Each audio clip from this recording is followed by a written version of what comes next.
record quite a number of deaths in December, especially due to reckless driving, and also due to the fact that everyone during such a time is always trying to beat up something we don't really understand.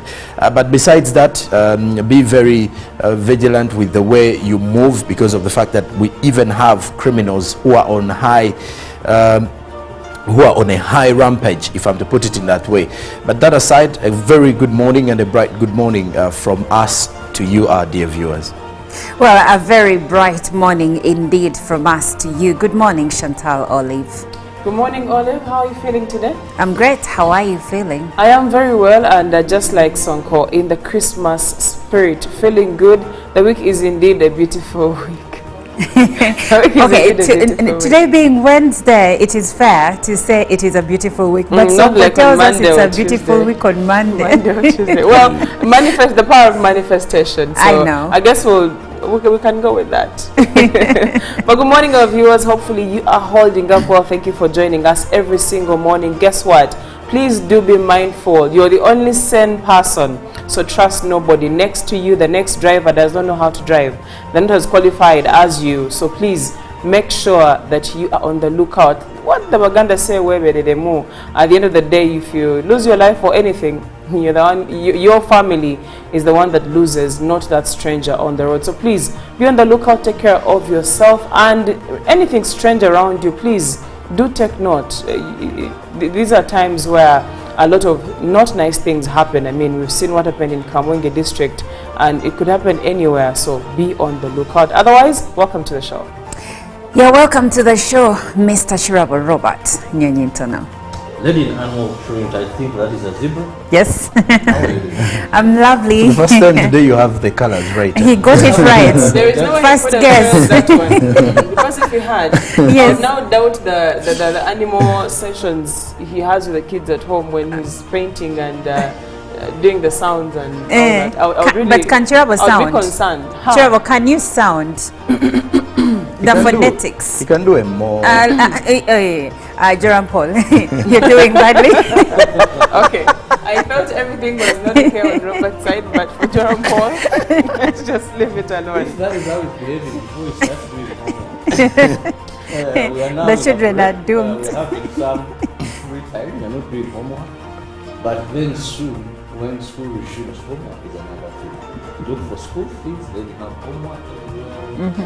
We are waiting for just a sample of the sounds. Please give us two sounds. How do you sound the sound ah? Oh, I even sounded it for you. Now give him the old one. The old one, and let him choose one. Exactly, that's what we're looking for. Okay, letter B. Letter B. And you see what is very annoying? When you do the homework and the child fails. And it is your fault. That then tomorrow I have to pick them at school, and then the teacher say that I should do homework with mommy. Just imagine, because usually with mommy, homework is right now. Let me tell you, the teacher. At my children's school, we had a session where they called us for a careers day for each class, and we would literally sit in class as if we are the pupils, and they were teaching us, what is this letter? Letter A. What is the sound? Sound. And we went on and on, and it was very joyful. But then they told us the reason we are doing this is we want to help you be able to do homework with your children, to guide them where they don't know. So it's really a cool thing to know these things, Mr. Shirabo. But it's Christmas time, and we are off that. See you next year. It's the diversion for me. When that comes, but very important is people are merrymaking, people are having fun, but please be conscious of your security. With this attack in Kamwenge, the terrorists are not very far from us. The government is doing all it takes, because they target huge numbers, crowded areas, gatherings which are common at such a time. So if that bar you're not checked when entering, please go to another bar. They're still selling the same beer anyway. If that place, even if it's a place of worship, and you find that there is no security measures being put in place, please do not go there.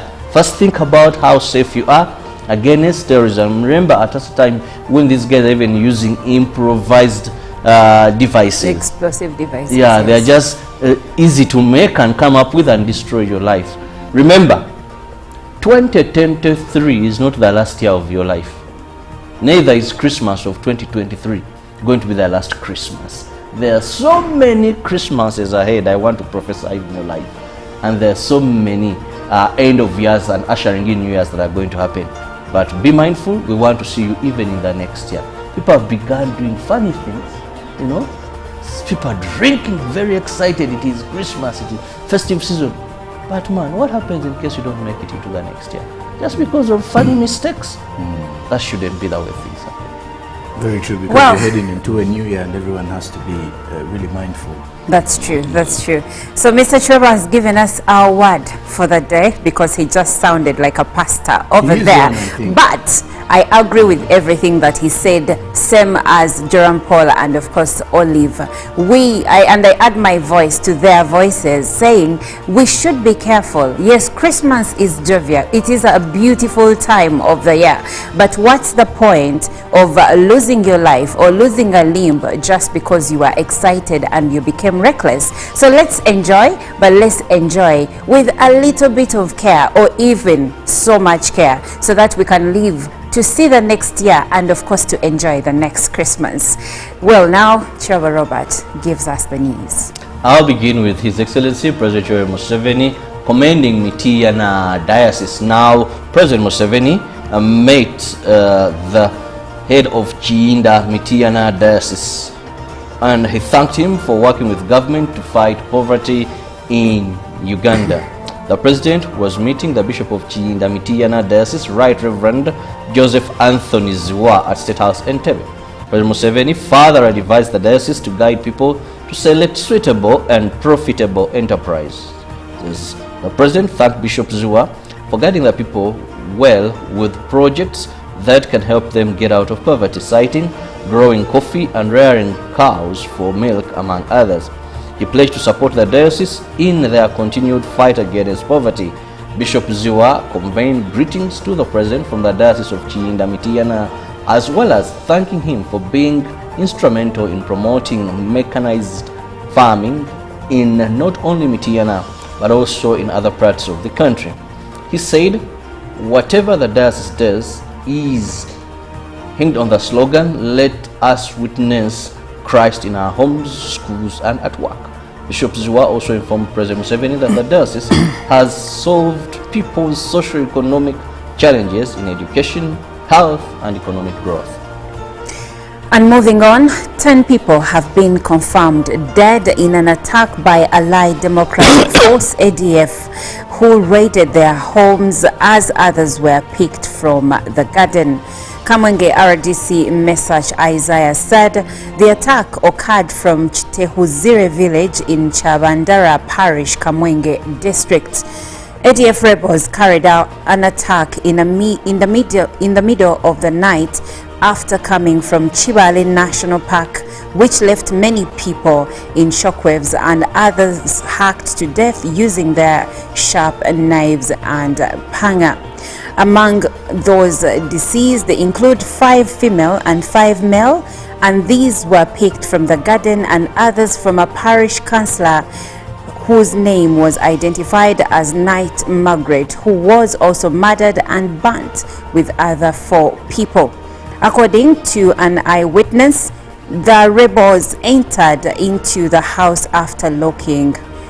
The rebels entered the house after unlocking it. People who are hacked come from Ishongororo Town Council in Ibanda District, others from Chiruhura and Kamwenge. The Kamwenge RDC Message Isaiah says security has been beefed up as they continue hunting for attackers. The bodies of the deceased have been taken to Rukunyu Hospital for post-mortem. And moving on, while handing over office to the new permanent secretary, the outgoing acting PS Rose Alenga thanked the Prime Minister for entrusting her with the responsibility since June 2023. Alenga said that there are some concerns that need to be tackled by the new PS, including the unending investigations that are a stumbling block to execution of duty by various civil servants. While receiving the instruments of power, Denstan Balaba boasts of over 32 years experience in civil service. He is joining office of the Prime Minister to carry on the predecessor's work and called for working together. Balaba also promised to take up the mantle and plan to build on a team outlining the image building of the office. The district chairperson Buyikwe Jimmy Kanabe, where Balaba was working as the chief administrative officer, thanked the president for the appointment of Balaba as permanent secretary of the Prime Minister. And lastly, in the international news, government through the Minister for Kampala, Hajat Minsa Kabanda, has pledged to pay 370 billion shillings to businessman Bosco Mwonge for the 10-acre piece of land in Kisenyi that is housing street vendors and hawkers who were evicted from Kampala city streets in 2022. In a meeting at Parliament between Speaker Anita Among, Minister Kabanda, Bosco Mwonge and the hawkers, the Speaker asked the Minister to speed up the process of settling Mwonge to ensure that the hawkers and vendors get this land permanently.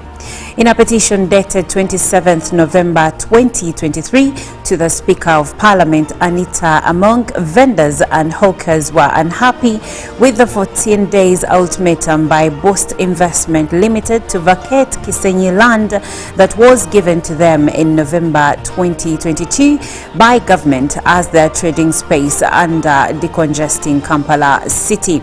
In the same petition, the vendors and hawkers requested an appointment with the Speaker, a meeting that took place yesterday. The meeting was called by the Speaker and attended by Minister for Kampala businessman Bosco Mwonge, vendors and hawkers. Well, moving on, Chantal Olive takes us through the news on the international scene. Now, internationally, we get to check what's happening in some parts of the world, but of course giving you the essentials now. Colorado's Supreme Court has ruled that Donald Trump cannot run for president next year in the state, citing a constitutional insurrection clause. In a landmark decision, the court ruled 4 out of 3 that Mr. Trump is not an eligible candidate. It is the first time that Section 3 of the U.S. Constitution's 14th Amendment has been used to disqualify a presidential candidate. Several attempts to kick Mr. Trump off the ballot in other states have failed. Tuesday's decision, which has been placed on hold pending appeal until next month, does not apply to states outside Colorado. The ruling only applies to the state's primary election on 5th March, when Republican voters will choose their preferred candidate for president, though it could have an effect on the general election in November. The justice wrote in their ruling, "We do not reach these conclusions lightly. We are mindful of the magnitude and weight of the questions now before us." Moving on, Ukraine's military wants to mobilize up to 500,000 extra people, President Zelensky has revealed as the war with Russia nears a 2-year mark. At a news conference in Kyiv, he said his commanders were seeking 450,000 to 400 individuals, admitting this was a sensitive and costly issue. He said he needed more details before backing the move, hinting that 500,000 soldiers were already on the front. His comments come in the wake of aid setbacks from the U.S. and the European Union. Republicans in the U.S. Congress first blocked $60 billion military package for Ukraine early this month. This week, representatives of both the White House and State Department said the U.S. was planning one more military aid package to Ukraine, but that it had limited ability to send more help after that unless the Congress acted. Now, coming back to Africa, Kenya's President William Ruto is mockingly referred to as Zakayo in Swahili for the biblical figure Zacchaeus, who is portrayed in the Christian holy book as a greedy tax collector who climbed the tree to see Jesus. This is because Mr. Ruto has introduced a raft of new taxes and raised old ones since he was elected president in August 2022, making him unpopular with many Kenyans who believe he has betrayed his campaign pledge to champion the interests of hustlers, those who struggle financially. Mr. Ruto has acknowledged that the taxes are painful, but in an Independence Day speech on 12th December, said the sacrifices the nation was making would make our freedom fighters proud.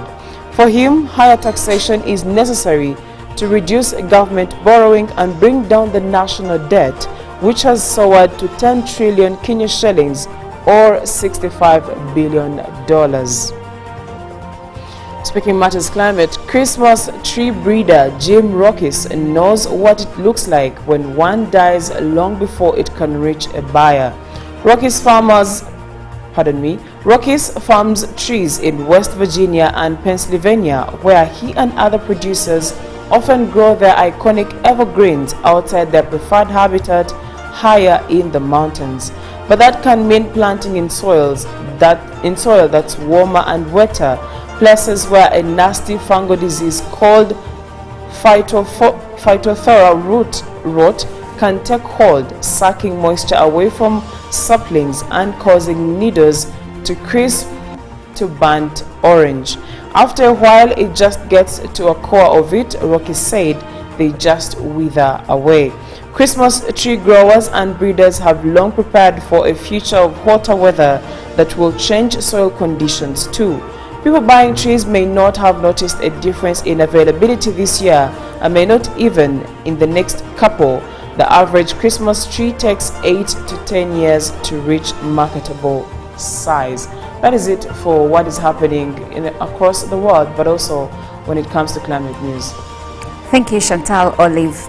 Jerome Paul, what do the dailies have for us as of this morning? Well, as of this morning, we start with the New Vision, and the New Vision is highlighting Sobi, how criminal turned operative terrorized Kampala, how he met his death in Gomba, colleagues still missing. Read about that in the New Vision. Now also, Muhoozi cautions discuss boosting music industry. That is in the New Vision today. NAM Summit 2024, Museveni meets Azerbaijan delegation. Then in banking, Stanbic lists dormant accounts. Then also Christmas, you can fill in a coupon to win amazing goodies. Then ethics, Kazimba decries greed by church leaders.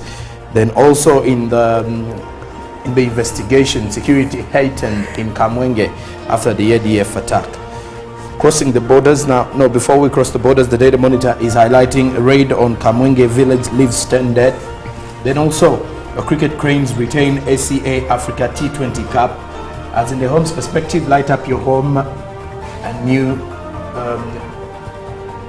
Light up your home anew this Christmas. Then also in the other news, the prominent people that we lost in 2023, read about them. And then also government is set to connect 1 million poor to power.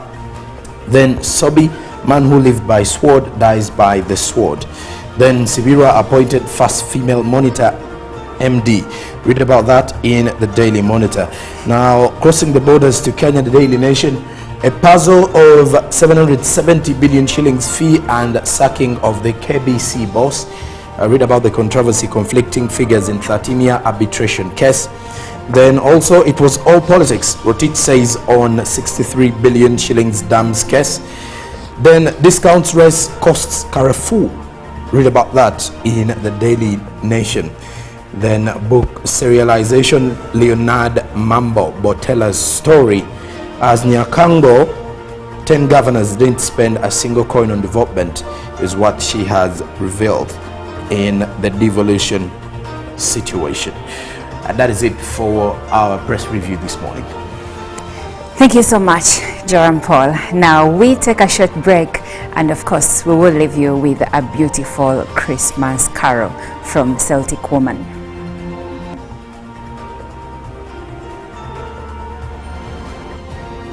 Live from UPC Studios in Kampala, this is Good Morning Uganda.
Of the day on UBC. Every Wednesday, 10 p.m. on your public broadcaster.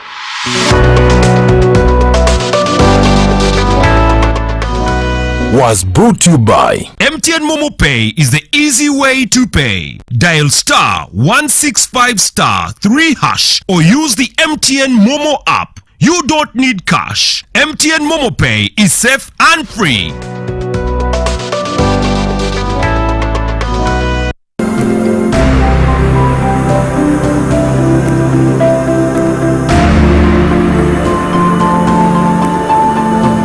I've seen a number of community members out there that have formed themselves into groups and have identified enterprises, agricultural enterprises, rice and all that, and they've actually been successfully cultivating them. They've gone ahead, the project has gone ahead and also introduced small-scale industries like the rice huller, the grinding mills and all that are managed by the groups. All these are successes.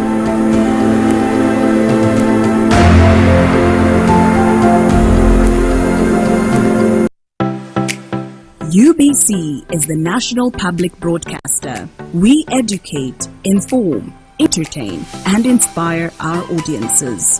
You can watch us on free-to-air channel 001, DSTV channel 282, GoTV channel 371, Star Times channel 201, Zuku TV channel 20, and Azam TV channel 350. Even when your subscription expires, you can still watch UBC for free on your pay TV platforms.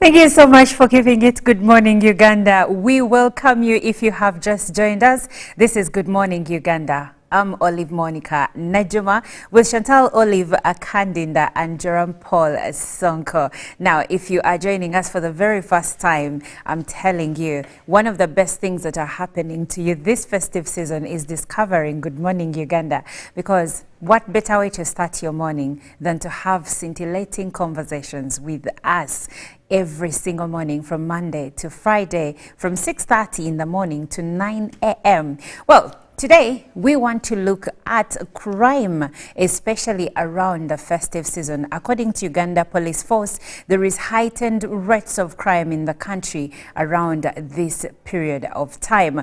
And of course, they mention that a few of these are thefts, and of course, people are being conned through online shopping, among others. We will be looking deeply into some of the ways that people are losing money or property during the festive season. And we want to ensure that we find ways of how you can safeguard yourselves. So also, you can join this conversation through WhatsApp number 0709602592 and give us some suggestions and solutions that can be taken so that people safeguard themselves and also their property during the festive season. But with that being said, we still wish you a very Merry Christmas and a jovial time with your friends and family. Please do not forget, we will be here to serve you, to inspire you, and to entertain you.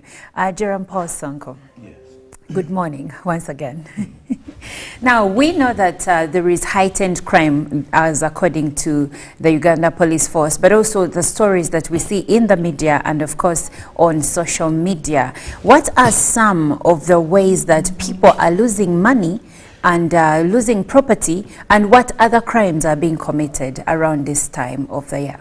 Well, let's also look at what happens in downtown Kampala. Yes. When you look at the crimes or what is actually happening during this festive season, there's a lot of congestion in the CBD, simply because everyone is rushing to go and buy or purchase some commodities. Others are trying to purchase goods and other things that they're definitely going to take for their loved ones in villages or in areas where they're going to spend their festive celebrations. But during this particular chaos, the entire congestion is where you're finding cases of pickpocketers, people losing phones, people losing money. Others actually, we've heard of cases whereby people, there's grabbing while in town. You're moving with your handbag and someone just randomly grabs your bag and runs off. Or there are also chances of being beaten while moving in that entire chaos. And remember, it is quite unfortunate that once someone grabs something off you or happens to pick something off your pocket, from your pockets rather, no one is going to come to your rescue in town because there's a lot of congestion and everyone is on their own. Then besides that, when you look at the other crimes that are taking place, the cases are as well increasing. When you look at most of the suburbs as of today or during this season of the festivities, most of the suburbs are recording robberies. These are organized by either someone who knows you or someone who's living in the same locality, coming with a friend or two, and then they end up stealing something from you. And it's normally happening in the wee hours of the night, or even as early as morning time, maybe around 5 a.m. when people are rushing to get out to work. And during such times of the festive season, because the police is always reminding people to be vigilant and always be cautious of moving in the night, you do realize that most people in such times close their doors or close their gates so early. So in case of any attack you're experiencing, your neighbor may not rush to help you out, simply because of the fact that they are also scared of who is coming in to rob them or to go against them. But besides the same, when you look at the other crimes that are happening, there is also car theft. This is not as common as such, but some cases are also being reported of car theft, whereby someone parks their car on the roadside, and in most areas, when you look at the public spaces, they will tell you you're parking at your own risk. So you, as the owner On your return to where you parked your vehicle, you will find it away, or someone has already taken it. And then there is also number plate theft. This has also become a phenomenon since the start of the year, where someone, plucks off your number plate, then after plucking it off, they tend to make a phone call, or they leave a phone call on your car so that you call them immediately. After that happens, you have to pay them a certain amount of money to get it, and the amount of money they actually ask for is around 2 million plus, you can imagine. So these are some of the other cases that are taking place. Then also for the people who use borders, and in most cases a border person may pretend like as if they do not have fuel while they are at a dark spot, and then a colleague will join them, then they rob you, or they even beat you up during the process. So these are some of the cases that are predominant in regards to the festive season, in regards to the robberies as well. The thugs are quite out there, and then the beatings are also involved, because these days people no longer only steal, but they steal and they even harm you at the expense of the same. So these are some of the crimes that are happening or that are ongoing in this particular festive season, as much as we also look at some insecurity cases within the country. Well, police says that for business people, there are also notifications to them claiming regarding shipping. So if you're a person in business, you might be getting these deals or calls from people, giving you lucrative deals regarding shipping and retail prices that have been slashed. So if you're shopping online, police is warning that you should take very much care so that you don't find yourself dealing with a fraudulent situation where your money has been taken. But also there are others that are being promised travel deals, and some people are calling them, pretending to be their employers, and offering them trips apparently to different countries for trainings, and some security personnel fell prey to this when they were promised a trip to Switzerland apparently for a training, and this turned out to not be true. So you see, even security personnel are falling prey to this, which means that you have to be more vigilant as yourself, because someone is out there trying to bring you down, trying to take your hard-earned money from your business, from your job, anywhere. Now, police has made some promises regarding security, and I would like to look at some of the ways they are trying to ensure that crime is curbed within the Central Business District, Kampala Metropolitan, but also all across the country. According to the police spokesperson, that is Fred Enanga, he mentioned that they have sent out teams to partner with all shopping malls, business centers, markets, and even the transport sector, as well as authorities in cities and major towns.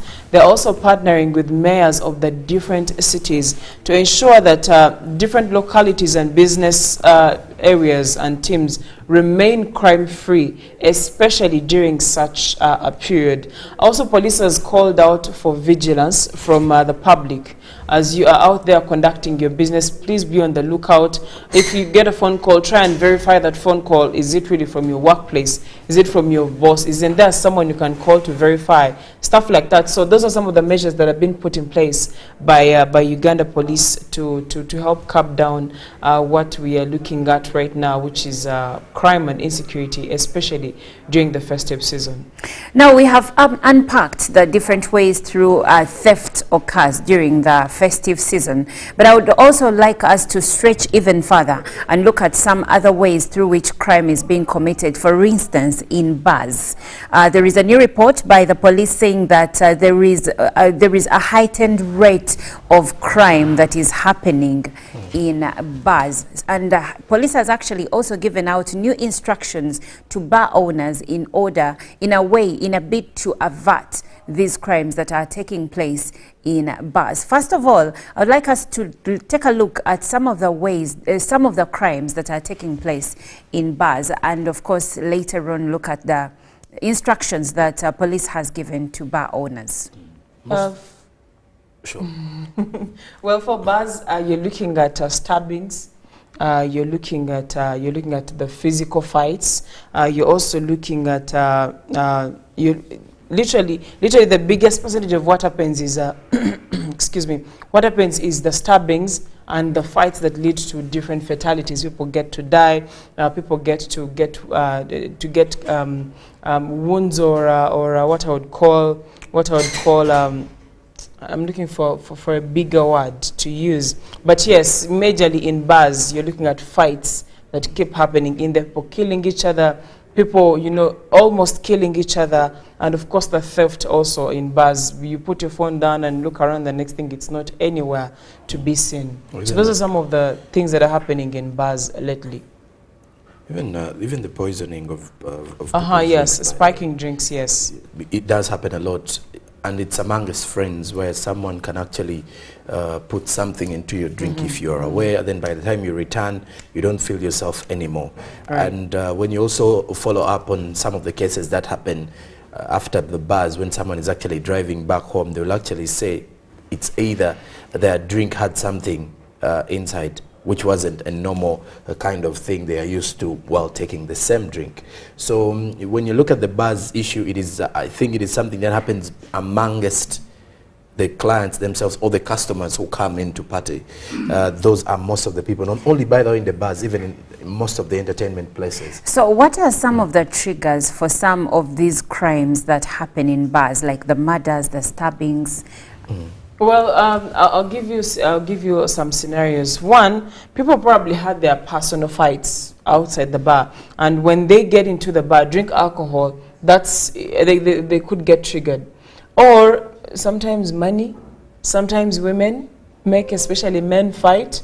This man comes to talk to this lady, and the lady came in with someone, and the next thing, before you know it, these two men are, you know, fighting each other. So it either started from the bar or started from outside the bar, and that leads to the fights that happen, or the incidents that we see occurring in the different places, bars and clubs. Yes. According to the police spokesperson, Fred Enanga, he says that following a month-long investigation, police in the Luka area managed to detain 3 suspects in relation to the murder of a 28-year-old peasant, Muhammad Chibirachi of Uganda, a village, who was allegedly killed in a bar. And apparently the accused in the case, a 22-year-old, imagine that, and a 56 and 30-year-old cashier at the bar. Now, like Sonko said, sometimes it is friends, sometimes it is connivance between people, that someone who works in the bar, and sometimes people that know you. That's why police is calling for vigilance when it comes to the time when you are in the bar. So what are some of the instructions that have been given to bar owners in a bid to avert these incidents? Well, and when you look at some of the instructions that were given, includes tightening the security that is supposed to be, you know, managing the bar area. Then there is also installation of CCTV cameras. And why is this so? Because with the installation of CCTV cameras, which I do believe most of the bars have, but some of them are faulty. With the installation of CCTV cameras is to help police with the investigations in case of any crime that has occurred, so that police can start from there to actually trace for these particular assailants or anyone who has been involved in any sort of situation. Then also the police spokesperson suggested that bars should set up medical facilities which can provide first aid to any customer who has been hurt because of situations. And by the way, at times the incidents that happen in bars may not even necessarily be because of a physical kind of fight. There are people who are not used to being in such spaces, and their bodies react so fast when they consume a certain amount of alcohol. And in most cases, because there is no one to help them out, or there is no medical facility nearby, some of them actually find themselves, you know, fighting for their lives in the same. So that is why this suggestion also comes in place, whereby they should at least have if whether it's a simple first aid kit that will help and quickly, work on in regards to the first aid in case someone is hurt, especially because these are customers who are paying to the bar. So he also warned the bar proprietors that if let's say the crime or any event is poorly handled, in case someone has actually, been hurt in the process, the unqualified staff and bouncers are all going to be accountable for the same. So that means even the people who are going to be working at the entrance of, let's say, the bars, the entertainment places, this is an event where, obviously, starting from this Saturday, you look at Christmas events, you look at Boxing Day, we do expect lots of events taking place. And we do have bouncers who normally throw clients without any sort of direction. At times, we've also recorded death where a bouncer throws someone onto the floor and they hit their head, and then definitely someone loses their life. So also hiring qualified bouncers who know what to do, or also hiring qualified waiters and all that, because all of this in regards to the human capital or human resource contributes greatly in this kind of sector, or the leisure and entertainment sector, which is why they are putting this in place. Now, Jerome Paul, you mentioned that bar owners should hire qualified stewards like waiters, waitresses, and guards. I feel like it is a bit centered around a certain class of a bar and a certain area, let's say maybe in a city, maybe Mbarara City, Kampala City, or Jinja City, okay?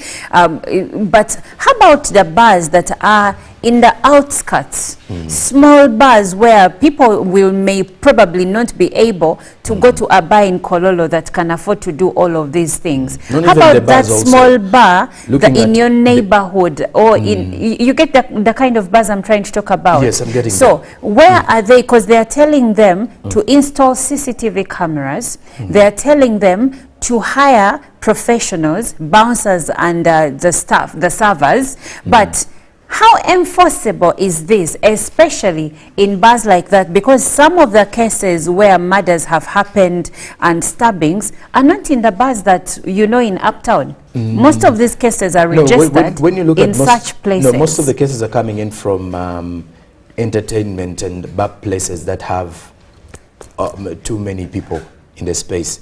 And the reason as to why they're over-focusing on this is, you see, when you look at bars centered up country, and we're not only focusing, by the way, on the bars in Kampala, you look at almost all regions do have these kind of bars, high-end bars, and even the entertainment places where people are being Jerome Paul, pardon me for interjecting, but when you, for instance, the deaths where people, football violence, football instigated violence, where someone, maybe a soldier, has shot someone because their team lost.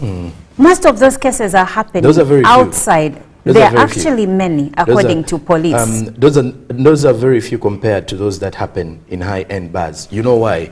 Because most of those bars and most of the football chaos that happens, by the way, happens in local cinema halls. And when you look at what happens and these are all entertainment places. Yes, these are entertainment and places. And my question is, how enforceable are some of the regulations that police is suggesting? Please do note that some of these incidents that are being reported are really highlighted because in the urban centers, the news is out. You get there are reports that are filed. When you go back to these rural areas, the small bars you are talking about, usually reports do not come out.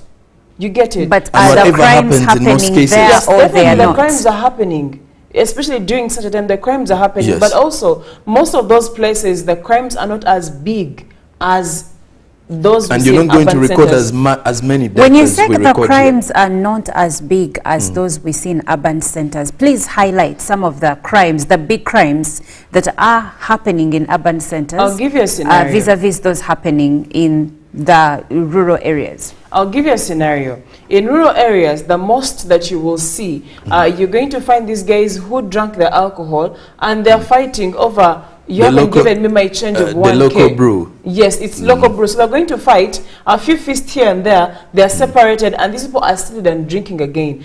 In urban centers, most of the crime is actually intentional.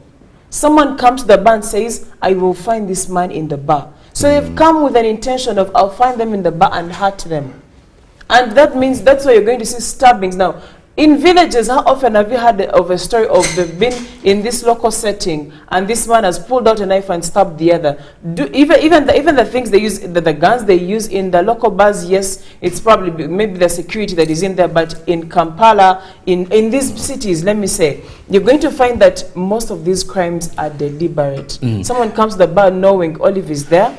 Today we are going to face each other. Someone comes and says, I've been looking for her. Oh, she parties from this place, right? I'm going to connive with this person and probably spike their drink and do this happening. So when you try to measure the magnitude of what happens in the urban setting and what happens in the rural setting, you realize that it's more dangerous in the urban setting. However, I do understand what you're putting out, and the fact is, whether they're small or big, it's all crime. And if we're putting measures in place, they should be measures for both the rural and the urban setting. So maybe the measures are there, but I think when it comes to the one of CCTV, is it's not applicable it's when only it comes to the and rural also areas. coming still to urban centers.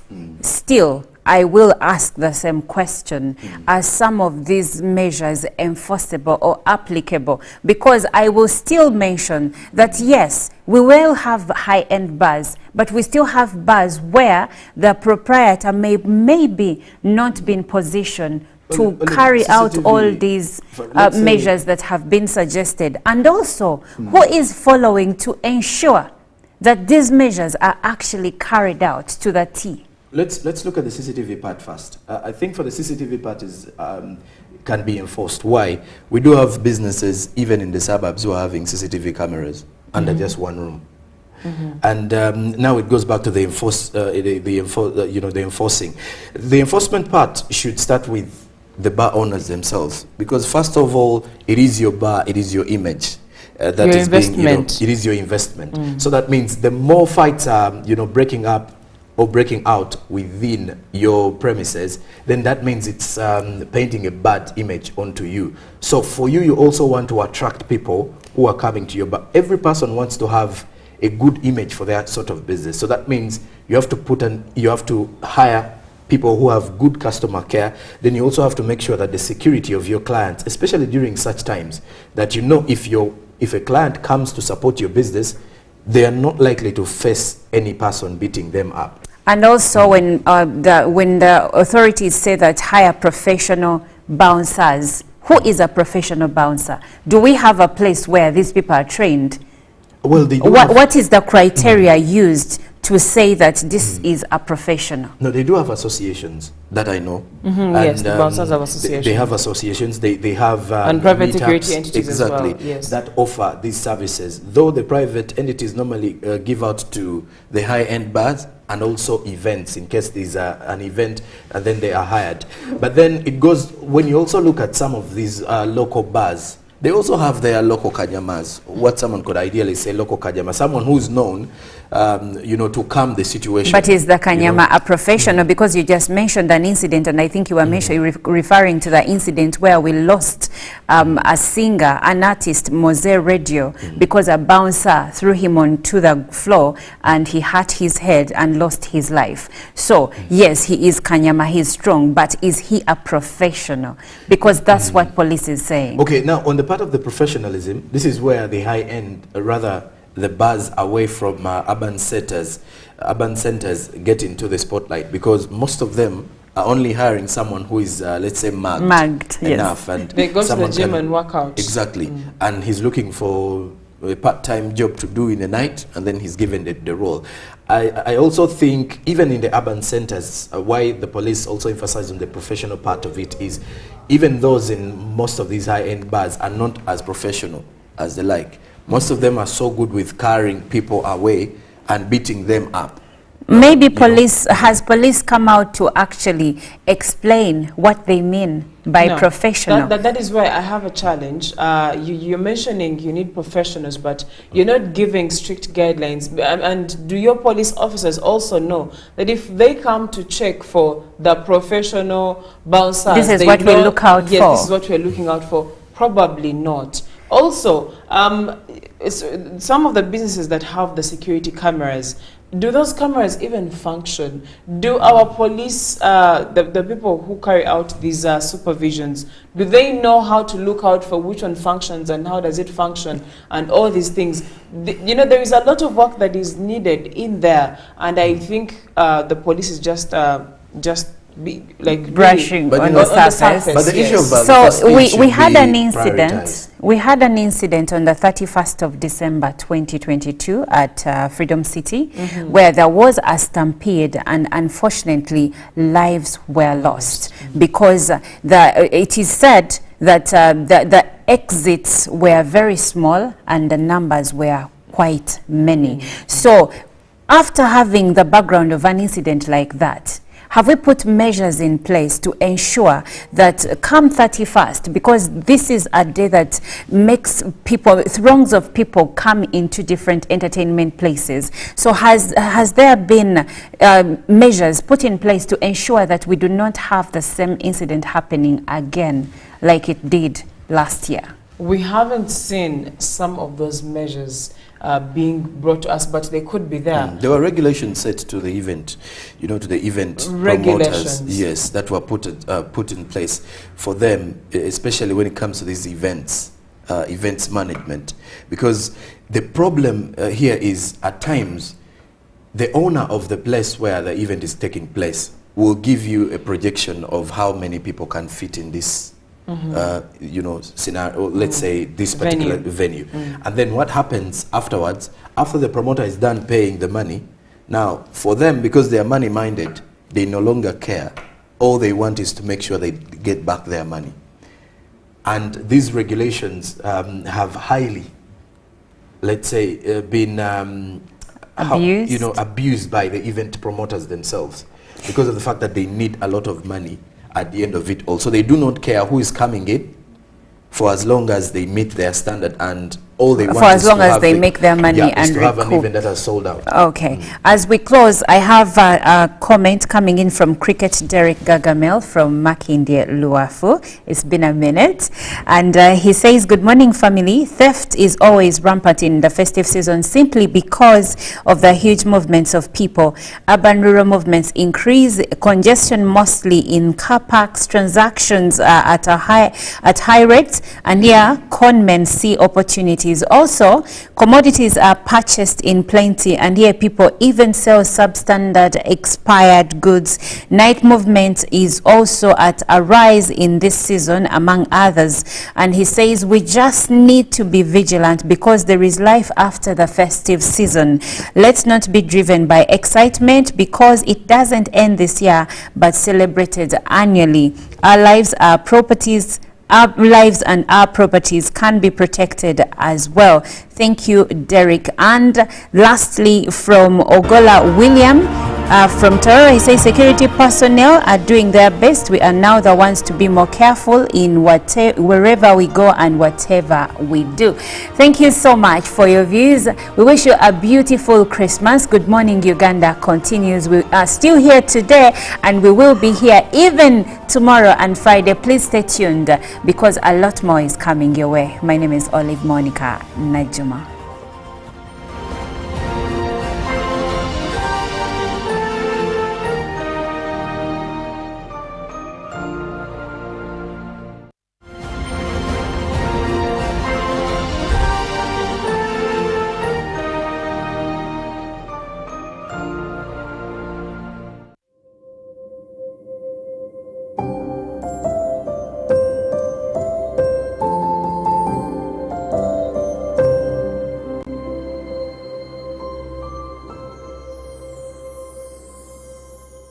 Of the day on UBC. Every Wednesday, 10 p.m. on your public broadcaster.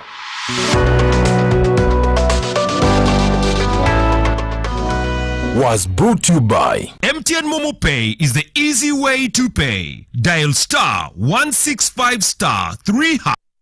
The MTN Momo app. You don't need cash. MTN Momo Pay is safe and free.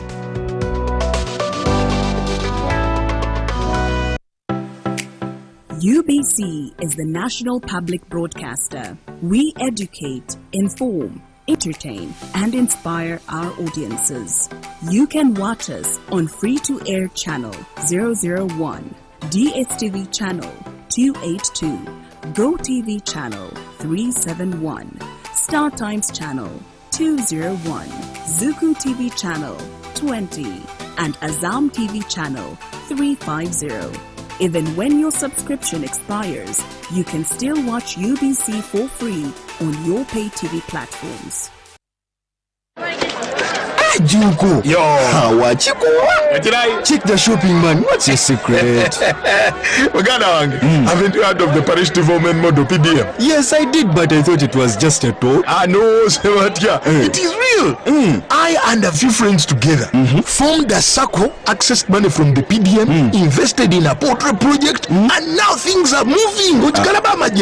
Junko. I thought I was one of your friends. You are. But you left me behind. I didn't leave you in poverty. What you do, just visit your LC2 chairperson and your parish chief and start the process of economic transformation.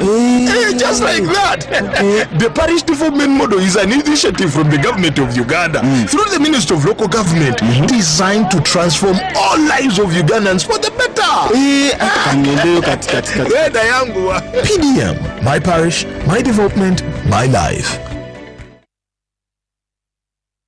A new dawn on Behind the Headlines with me, Timothy Nyangweso. Every Wednesday, live in our studios in the heart of Kampala. We have conversations that have analysis, explanation, but not every truth is fact, and not every fact is truth. Every Wednesday, 10 p.m. on your public broadcaster.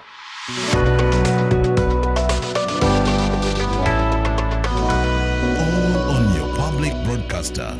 UBC, inspiring Uganda.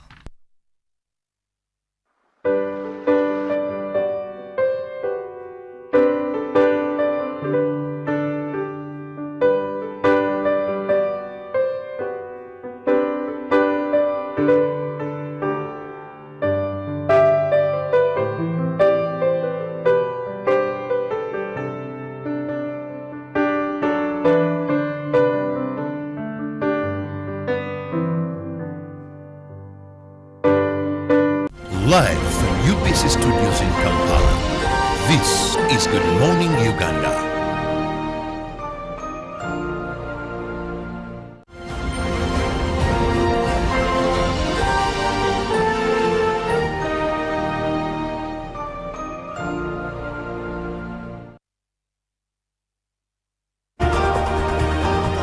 Good morning, Uganda. Welcome to the GMU Tourism Express. If you are watching from the east, western Uganda, the central part of the country, or whichever part of the country where you are watching from, or even from the diaspora, here is the true spot where we take you through, or we take you around Uganda, the world of tourism, talking about everything, giving you every slight insight of Uganda's tourism and East Africa. And today is a Wednesday, the 20th of December, and it is only about 4 days all to Christmas and about 10 days to end the year. The town is very busy. I don't know whether you've been to downtown, but people are very busy. People are doing shopping. So masses of people are coming in the town. Others are leaving, and it is just crazy down there. You just need to be there. If you're going to shop anything, this is the time to be there, because if you wait for like 24th, my friend, it is going to be super crazy. So if you want to buy anything downtown, it is now the time to go down there. Not forgetting that even the DT is part of an attraction that we usually take around tourists in the country. If they come for Kampala City Tour, downtown is one place that we take them to see the St. Bali Kudembe market, a market that has almost everything that you can get from everything. So it is also an attraction. So as you're going down there to do your shopping, just know that you're also doing part of tourism, and it is an attraction that tourists enjoy. Well, I'm Irene Ale Namisang, and I'm taking you through the world of travel in Uganda. In the travel news, UWA launched the cashless payments in all national parks, and this is amazing because when the cashless payments come in, first of all, it streamlines the visitor's experience by eliminating the need for physical cash and also the transaction payments, because But before, we've been going to the national parks, and at the entrance, the rangers have to register your name, the amount you're paying, how many visitors. But now the transaction times are going to be eliminated because they're going to be doing cashless transactions. But also, it also supports the conservation, because the more reduced physical or paper currency that we have, it is also eco-friendly, that because we reduce the paper that we are using, so it supports conservation.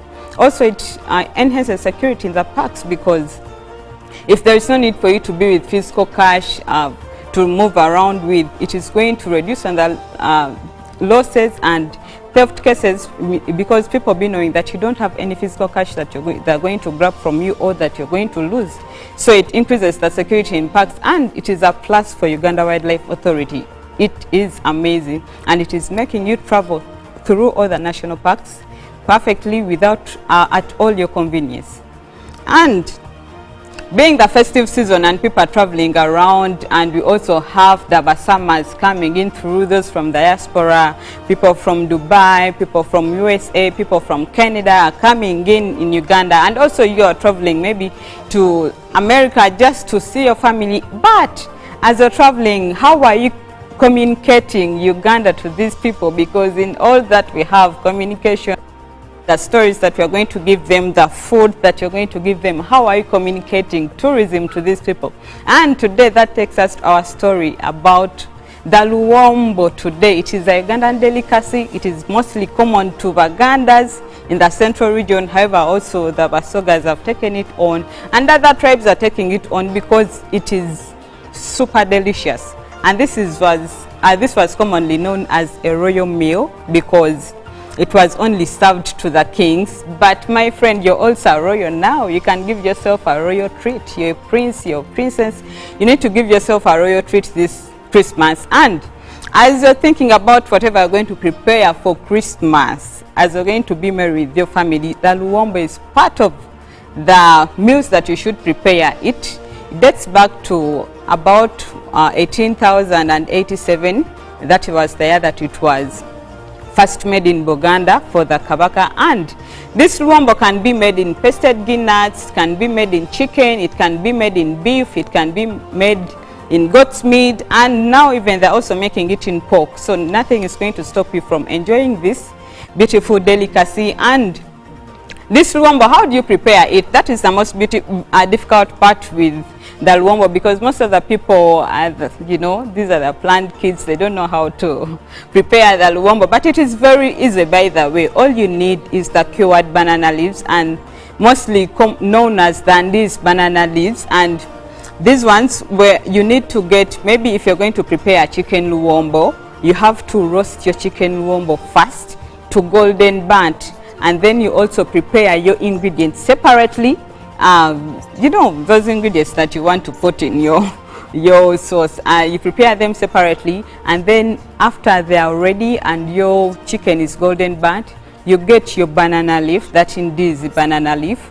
You put the chicken, you put the ingredients, and now you fold it properly, making sure that it has no leakage. You tie it with the banana fibers, and then you boil it for about 2 hours. And this is just boiled with the steam, like the steam makes it ready.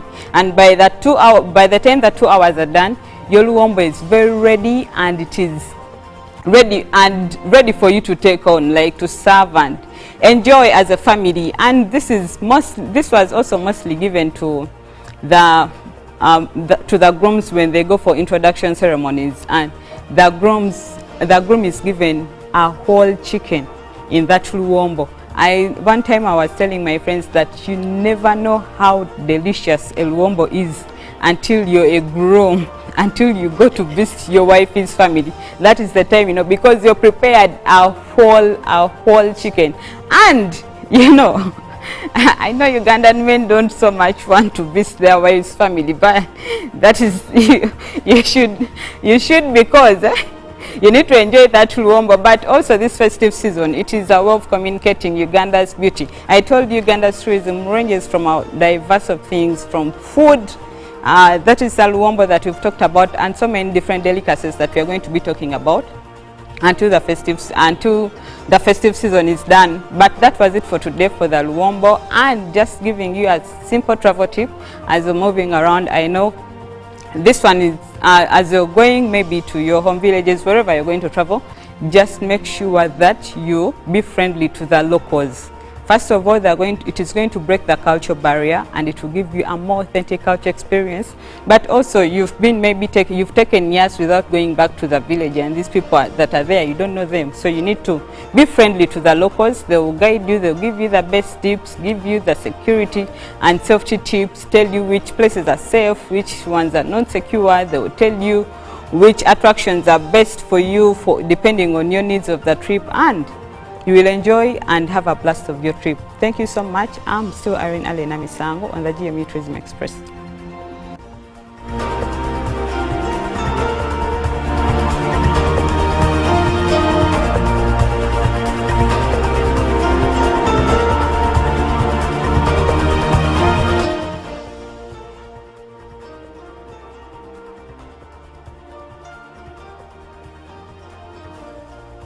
Well, besides the fact that Alan has mentioned something to do with Ugandan men not wanting to visit their in-laws, something I think she's wrong about. She didn't mention something to do with Luombo. Earlier this year in January, I tested a Luombo. I had gone in for a kuchara on the side of my brother. It wasn't mine. But the Luombo was quite tasty, like she did put it out there. Just a quick one, Alan. When you talk about the food tourism, I think it's the same thing that you mentioned some time back. With the Luombo delicacies out there, do you think, or have you ever, had foreign tourists trying this kind of Luombo anywhere? Or do we have any specific tourist centers that we may find such local delicacies? Yeah, depending on the needs of a tourist, the foreign tourists, when they come in, mostly they also want to try the local foods. And if you're having the Royal Mile Walk or the Buganda experience, Buganda, they show you how to prepare Luombo, and also you test it, what you've prepared. So they take you through the whole process of slaughtering the chicken, preparing it, and then serving it. But also other culture centers like Ewafe Culture Village also has that experience, and foreign tourists are really loving this. They're enjoying this. And one of my friends just did another delicacy, was a chapati. A German friend was surprised that we have chapatis and Rolexes here. And then when he went back, he always tells me that he's always doing this chapati and a Rolex. Like, how is the range? Let's look at the range. Is it that expensive? Because it does seem like when we have foreign tourists in here, the prices tend to double, especially for the tourist, the tour operators. The prices tend to double for the Luombo because, when you're selling the Luombo to a foreign tourist or a tourist, it's not just the food. It is the whole experience that you're selling to them. Okay. Unlike when you go to the restaurants where you just maybe order for Luombo and they give it to you maybe at 80 or 40,000. Yeah. All right. Thank you very much, Alan. And it's time for us to take into the GMU Business Update. And in case you have an invitation for me, any of the viewers out there for the Luombo experience this Christmas on Monday, I'm quite open. It would be better if it is not a male inviting me. But as of now, we start off with government through the Minister of Kampala, Hajat Misa Kabanda, who has pledged 370 billion Ugandan shillings to businessman Bosco Muwonge for the 10-acre piece of land in Kisenyi. This particular land is housing street vendors and hawkers who are evicted from Kampala city streets in 2022. In a meeting at Parliament between Speaker Anita Among, Minister Kabanda and Bosco Muwonge, and then the other representatives of the hawkers, the Speaker asked the Minister to speed up the process of settling Mr. Muwonge to ensure that the hawkers and vendors get this land permanently. Now, in a petition that was dated 27th November 2023 to the Speaker of Parliament, Anita Among, vendors and hawkers were unhappy with the 14 days ultimatum by Boost Investment Limited to vacate the Kisenyi land that was given to them in November 2022 by the government as their trading space under decongesting Kampala city. And then elsewhere still from in regards to the business, let's look at the alcohol bill now, as various stakeholders including the Ministry of Health want the age bracket for alcohol prohibition to be increased from 18 to 21 years above. And also the Uganda Alcohol Policy Alliance chairperson Juliet Namukasa revealed that a person did reveal that a person who is 18 years and above, according to the latest figures, it is quite still a very young age for one to be taking the alcohol. So that is why they want to lift the age to around 21 years. But however, different stakeholders suggest an increase in age from 18 to 21 as well, as early age liquor consumption and overconsumption damages the brains, causes epilepsy and memory loss, according to some of the health experts. Now, Kampala Metropolitan has over 10 treatment centers of alcohol addicts apart from Butabika. So to control alcohol production, heavy tax levies and registering local liquor brewers and regulation of alcohol advertisement is further needed. Then lastly, from our local scene here in the business perspective this morning, Makerere University's Research and Innovation Fund have launched the Innovation Commercialization Project. Now, this particular one is aiming at implementing innovations to occasion revenue generation for the university. Now, for the first cohort, a total of 15 projects will be receiving funds worth 2.5 billion shillings only, as the Vice Chancellor, Professor Barnabas Nawangwe, also further tasked the awardees to deliver to the expectations as well as ensure utmost accountability for these particular funds. Shall wait and give you more further updates of the same. Now, besides that, let's have a focus in Kenya, as Kenya has fined Carrefour franchise Majid Al Futtaim $7 million. Why is this so? This is more of a report coming in from the franchise. And of course, when you look at the fact that Carrefour is a new player in the market in East Africa, not only in Kenya, it is also one of those in Uganda as well when it comes to other markets that are in there. It has been fined 7 million. Report that I'll give you more of the same tomorrow in regards to what led to this particular fine. But just to build up of the same, Kenya's competition regulator fined the local Carrefour franchise holder Majid Al Futtaim after accusing it of forcing suppliers to accept lower prices. So this particular regulator said it had abused its superiority as the regulator in Kenya in regards to bargaining position. You don't threaten or you do not force suppliers to accept lower prices. The fine is the highest ever issued by the competition authority in Kenya's trade history. Now, lastly, from business updates this morning, we look at the forex market to see how the various currencies were faring close of business Tuesday.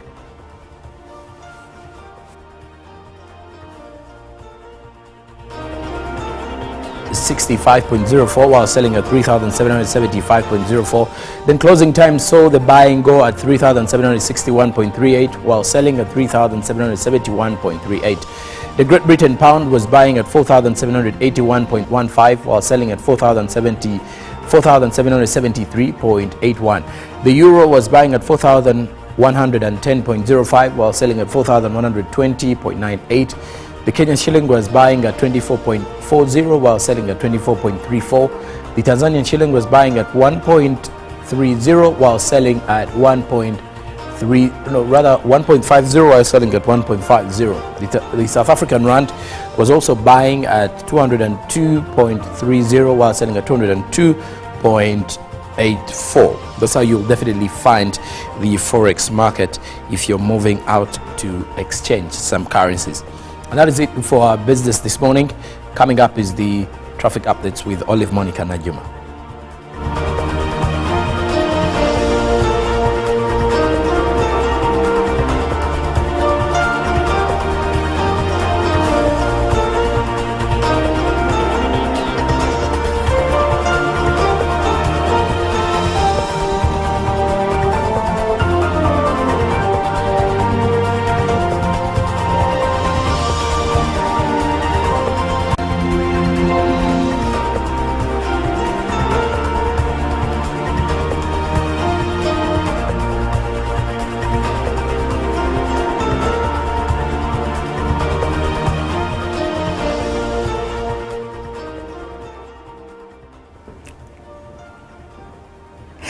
Well, we take you through the traffic updates as of this morning. We will be looking at the route from Rubaga Road as you approach Namirembe Road, and of course see what's happening in the Central Business District and downtown.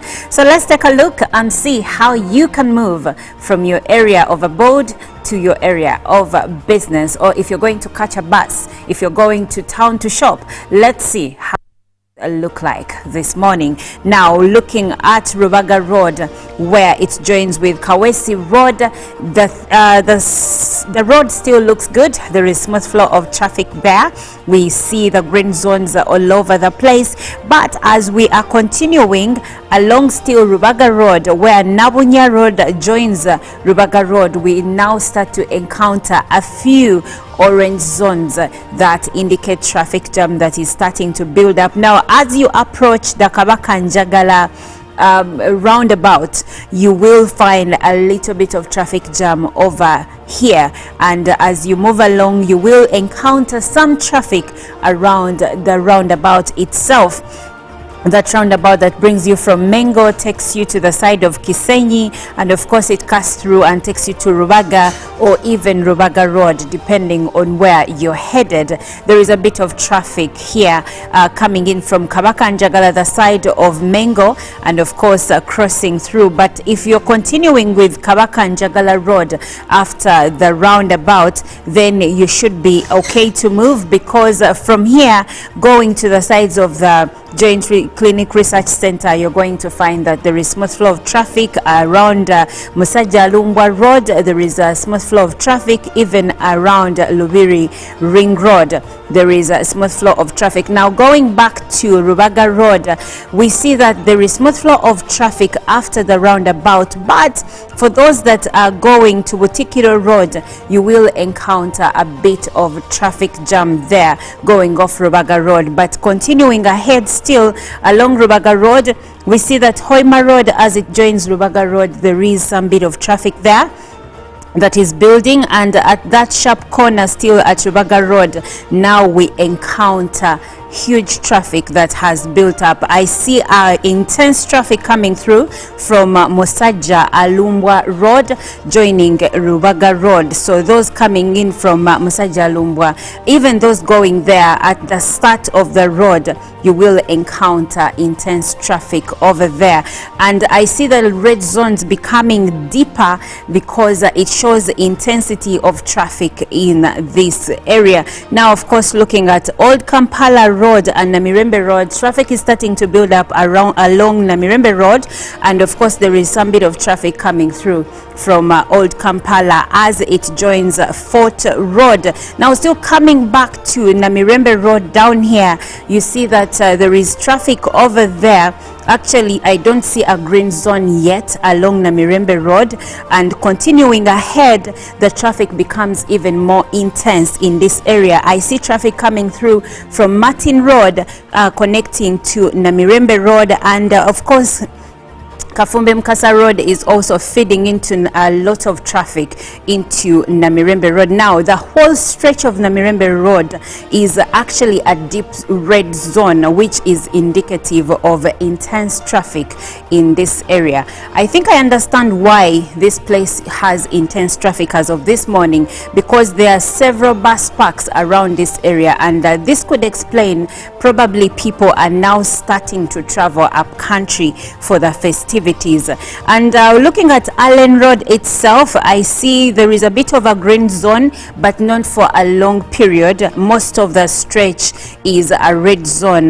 That is a traffic jam over there. But now looking at Nachivubo Road, I see some parts of it are green, indicative of smooth flow of traffic. But as you continue ahead with Nachivubo Road, you will find an orange zone, which indicates that traffic has started building up in this zone. Now all the roads around this area are orange, meaning that traffic jam has built up in this area, and if you're going to Chagwe Road side, you will encounter traffic there. So you can still move, you won't be held up for so much time. You might lose a bit of like 5 minutes, 10 minutes, but one thing I know for sure is that if you delay, you will find yourself encountering encountering intense traffic in these areas, because usually these are the epicenters of traffic jam in the morning and around the festive season. Well, that's all we had for you this morning on our traffic updates. My name is Olive Monica Najima. Agenda is coming up next.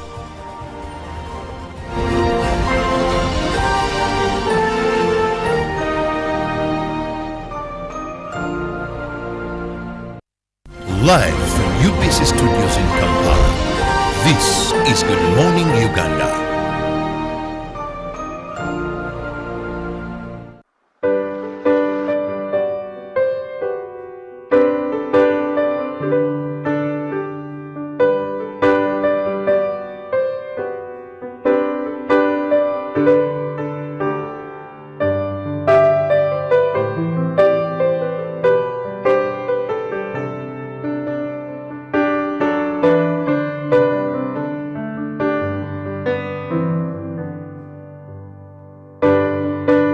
Of the day on UBC. Every Wednesday, 10 p.m. on your public broadcaster.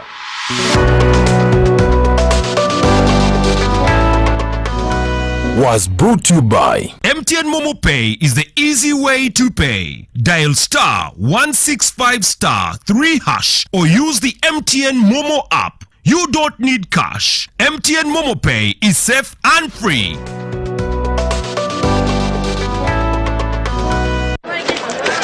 Junko. Yo. Wachiko. Check the shopping man. What's your secret? Uganda, haven't you heard of the parish development model PDM? Yes, I did, but I thought it was just a talk. No, Sebatia. It is real. I and a few friends together formed a circle, accessed money from the PDM, invested in a poultry project, and now things are moving.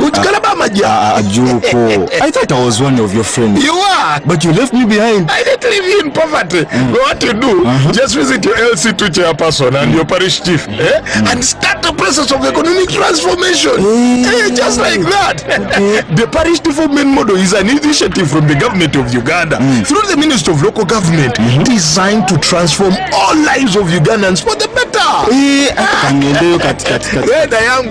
PDM, my parish, my development, my life.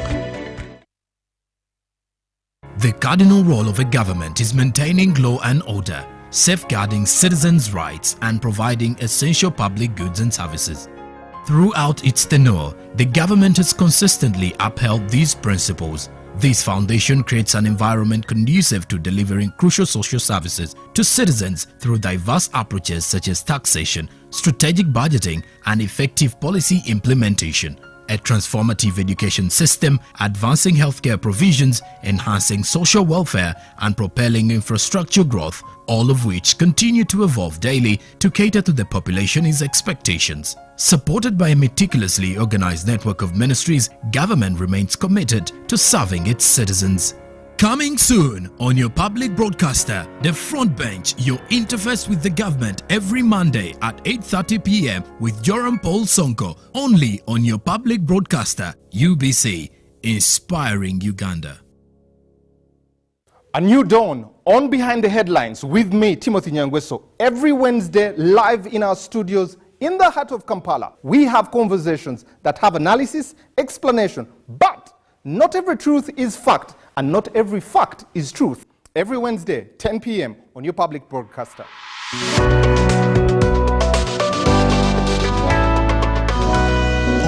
on your public broadcaster, UBC, inspiring Uganda.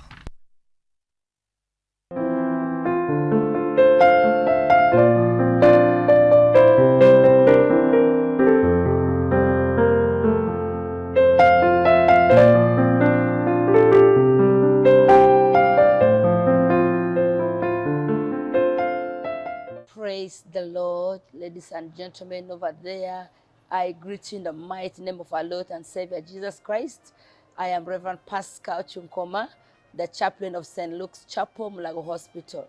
I am very privileged to be speaking to us today as we commemorate the birth of our Lord Jesus Christ. I want to thank God so much for UBC management for always allowing the work and the word of God to be preached to the whole nation. May God bless you.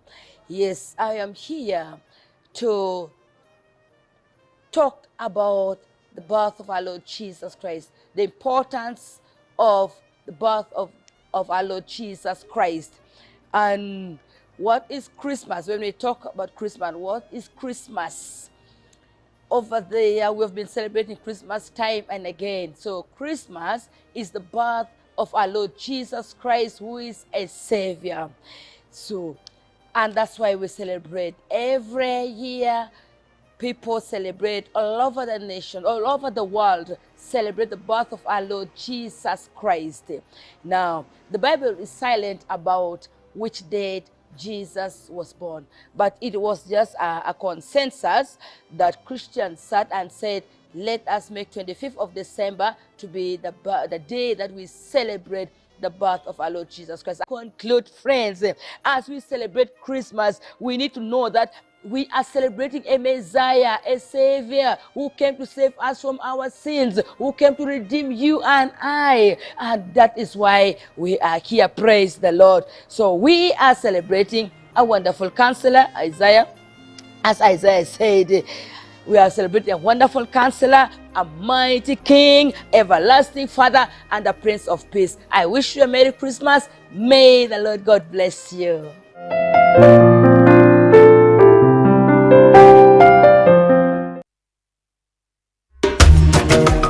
Mukoke Fish Farmers Association, tuli balunzi. Live from UPC Studios in Kampala, this is Good Morning Uganda.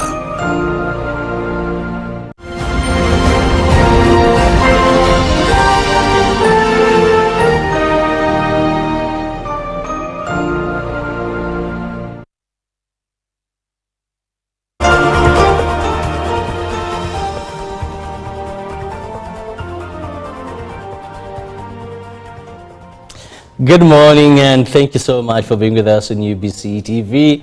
We are in the festive season and I know a number of you now maybe could have broken off from work, you're home, others you're back in Uganda, the so-called summer, and others, yes, you could be at work, but all the same it is festivity time as we wait for Christmas to celebrate the birth of Jesus Christ.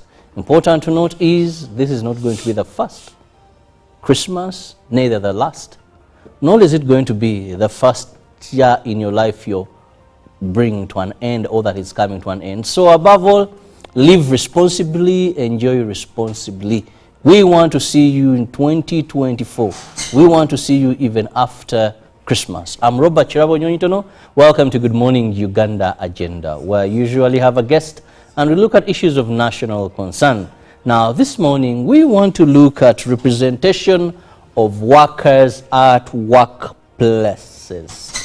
Now, most of the times, we all wake up to go and earn a living, to make money. We have places where we work, and sometimes we have bosses, or we are bosses of other people. But workers have their rights. And the government of Uganda ensured that these rights are protected through various forms.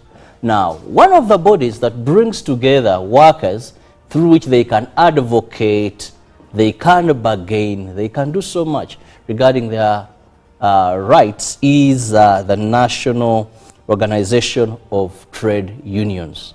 And this morning I have the,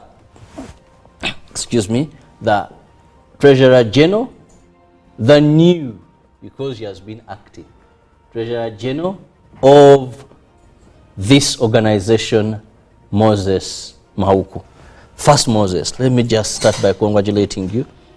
You went through an election that wasn't easy. Yes, please. Because I thought even the money would go unopposed. But there was someone, and you managed to get to have that victory. People showed trust in you. Congratulations. Thank you so much, Brother Chirabo.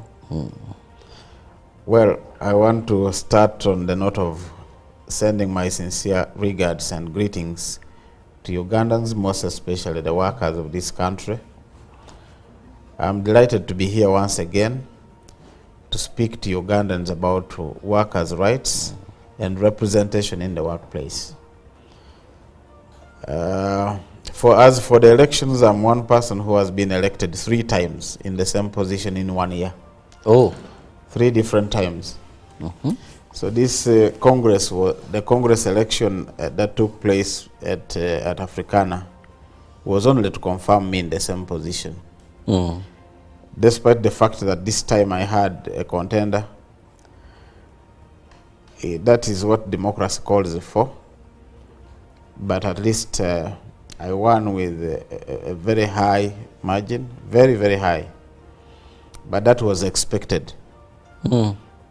I did not panic about the person who came to stand against me, because I was certain about what I have done for the labor movement of this country. So I will continue to commit that I will do the service that is deserving of me as a trade union leader. On the matter of the topic before us, I only want to state that representation of workers is a human right, like it is a trade union right, like it is a worker's right. Representation is something that is natural as an aspect, and representation is done at all levels. Workers, among other groups or categories of persons, is a special interest group according to the legal framework of Uganda that have and continue to be marginalized by the capitalists. And it is against that background that workers, not only in Uganda but the world over, have their rights enshrined in the international standards and also at local level by the local legislation. Internationally, the International Labour Organization is that tripartite body of the UN. It's one of the 3 arms that form UN. So at ILO, every year we have the International Labour Conference that brings together all member states in the world that subscribe to UN or ILO to discuss international labor standards. During each ILOC, various proposals are made during the course of the year. And during May, end of May into June, the International Labour Conference is always caused in Geneva, Switzerland, to discuss and pass conventions and recommendations that will guide the world in the management of the affairs of the workers, provide the interests of the governments and the employers as well. So all these international standards that are set in Geneva are meant to be domesticated through a process called ratification. If a convention is passed, if a recommendation is passed, if a protocol has been passed by ILO, then those instruments are supposed to be ratified by the ILO member states. The ratification process is the process of making these international standards domestic, local. So we have so many conventions in ILO. Actually, they number to 190 as of now. From 1919, when ILO started, we now have 190 conventions. And how many of these has Uganda ratified? Not off head, but at least among the 190, the most current is Convention 190 that speaks about violence and harassment in the world of work. And that convention was championed, and actually the sessions were chaired by Uganda in Geneva to pass that convention. Fortunately, this year, in May, Uganda ratified that convention. and we applaud the government for that big achievement. We have 8 core conventions that are a must to all nations to pass. They refer to them as the 8 ILO core conventions. And among the 8 core conventions, the most critical have all been passed by, ratified by Uganda. To the extent that when you read Article 29 and Article 40 of the National Constitution of the Republic of Uganda, they domesticated, and some few other articles still in the Constitution, but the main articles in the Constitution that explain the domestication process of the ILO core conventions, Article 29 and Article 40, that talk about the freedom and the right for workers to organize themselves into labor unions and or join labor unions of their own choice.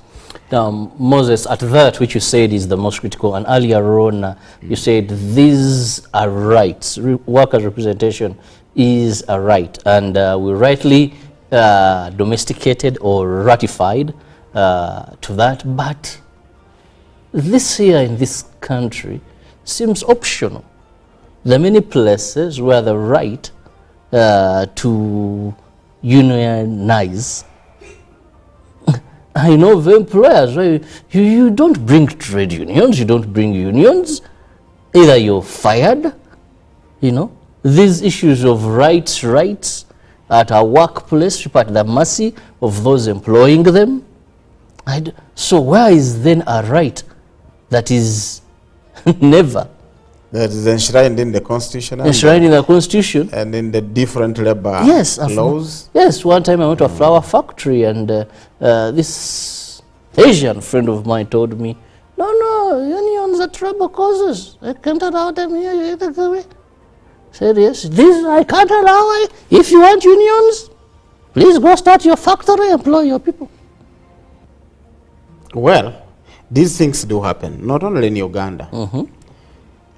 There are many countries where trade unions are strong, and in some countries where trade unions are not very strong. It is dependent on various factors. One of the reasons many employers do not embrace unions with ease is the trade union history itself. Trade unions in the ancient ages were characterized by trouble, as you are mentioning. Strikes, pushing for unfair positions, but using a lot of force. And if the employer refused, then the workers would go on strike. When globalization came to pass, things have changed. The other thing was there is something we call mixing of levels. Trade unions, people used to undermine trade unions. They are not educated, floor workers, group employees. And that is the reality about trade unions. We don't mind whether somebody is educated or not. If somebody has that vigor of leading others, the person will be elected into a leadership position, and that person will undertake his or her mandate. Of late, trade unions have very highly qualified persons. Very highly. We have even people with PhDs who are general secretaries of unions in Uganda. So the trend has changed. We have people who have evolved a lot. And then I was telling you that when globalization came, there has been a lot of capacity building and training of the trade unionists to appreciate the current global trends, where sometimes the force may not be the best option, but rather social dialogue. And social dialogue has been brought about by ILO Steel as one of the main tenets in collective bargaining, in interfacing as tripartite partners governments, employers, and workers. One of the key aspects that ILO is promoting is social dialogue. If you are to achieve decent work, the best mechanism is social dialogue, where people must sit, where people must consult, where there is inclusiveness in all aspects of leadership, in all aspects of decision-making processes. It is social dialogue that we apply. However, where social dialogue sometimes fails, you invoke the law, because the law still leaves it at the liberty of the employees that where you fail to agree, then you can apply the other method of strike. And that is why sometimes, even up to now, you still see some strikes by unions like UNATU, unions like the nurses union, those government, because their mechanisms of social dialogue are limited. When the decision makers in public service are very few people, you may find it is maybe the permanent secretary who is supposed to pronounce himself on a matter. And the permanent secretary will tell you, I cannot speak about this until I have gotten authority from the political leadership in a ministry. But the workers have been having a burning problem for even 1 year. They cannot get it resolved because they even sometimes don't even know their permanent secretary. A worker in Kisoro, a worker in Kabongo, in Karamoja, a worker in Kanungu may have never even seen his or her permanent secretary, who actually makes decisions that affect him on a day-to-day basis. So when they accumulate this anger or the problems that have been accumulating over the time, what results is that they will ask their leadership, let us stop work until they attend to our issues. That is how strikes continue to arise in the private sector. As of now, in the recent past, strikes have reduced drastically because the mechanism of social dialogue is working. We talk. If I needed an employer, say Uganda Wildlife Authority, it will not take me a week, only if he's not in the office. But I will even walk to the office without appointment, and I will talk to the employer as a general secretary. That used not to be the case. And that is not the case with public service. So that is one of the reasons that has reduced strife in the private sector. Social dialogue has been promoted, and it continues to be promoted. And it's what we use mainly to discuss and also deal with the situations. But there are those employers who just do not want unions. Good or bad, they don't want unions because their aim is to exploit employees and presume that they are getting more profits through exploitation of employees, which is also not the case. They're maximizing profits. But still, they may not get the profits that they intend to get because this one employee can make you get a loss of even 100 million shillings, one employee. If, for example, you are running a hotel, let me use an example of a hotel. You think that by reducing workers' salary through unlawful deductions, you are going to remain with a lot of money. They will also be doing things that disadvantage you economically.